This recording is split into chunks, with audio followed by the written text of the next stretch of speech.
And joining me now to discuss U.S.-China relations, Raymond Lotta, author of America in Decline. He's also a contributor to the Revolution newspaper and a longtime analyst of Maoist and post-Maoist China. I want to thank you so much for joining us today. So much to talk about with these talks, but first I want to ask you if they matter. It's kind of the same talking points you hear between the U.S. and China and have for a while. We know that they're kind of locked together in this economic song and dance. Is anything going to come out of these talks?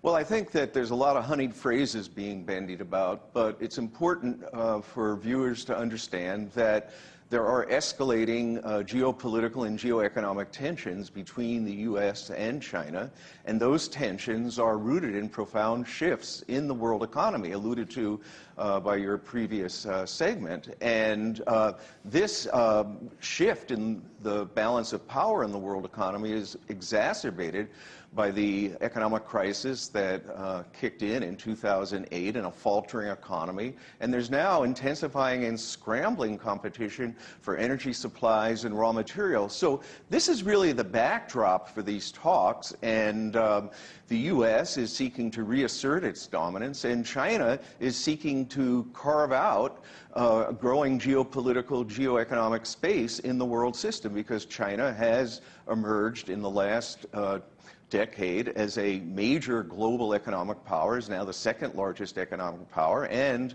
the largest holder of foreign exchange reserves.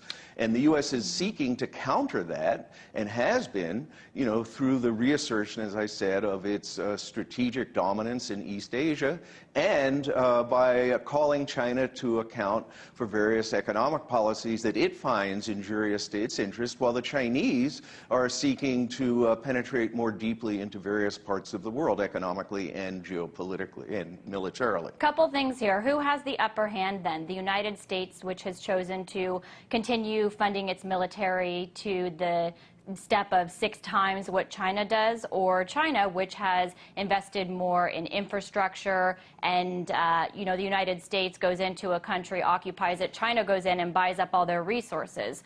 Who has the better strategy here?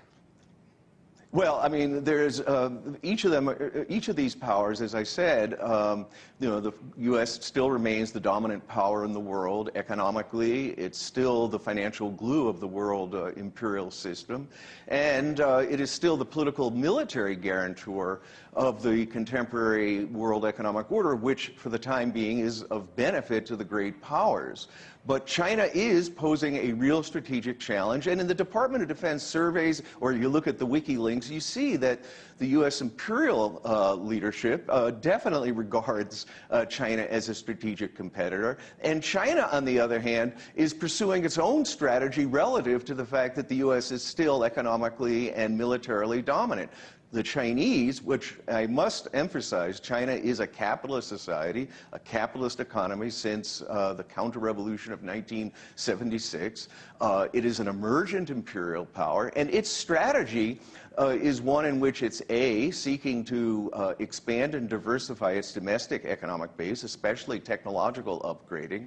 B, it's seeking to extend its international economic and financial reach. And C, is seeking to enhance its strategic military capabilities, building up its military forces and extending its regional ties in East Asia and beyond. So but then doing really so in such a quickly, way, and I'm so sorry to break in here, but we only have such a limited amount of time, then given your line of thinking, following that logic, is China the threat that some United States analysts and officials say that it is in order to justify more military spending, for example?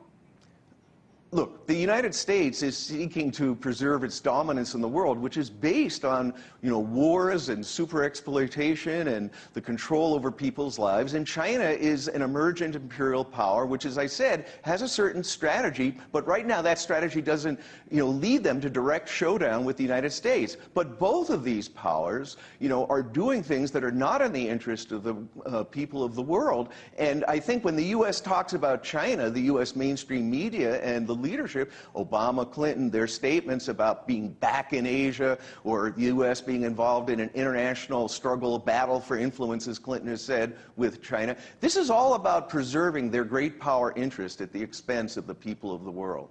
A lot more than just the sound bites that you hear at the podium at this summit. We'll have to wait and see, too, who has the upper hand economically speaking with the issue of the currency, China's currency being key on the table, as well as the U.S. debt and deficits. That was Raymond Lotta, author of America in Decline. He's also a contributor to Revolution newspaper and a longtime analyst of Maoist and post-Maoist China.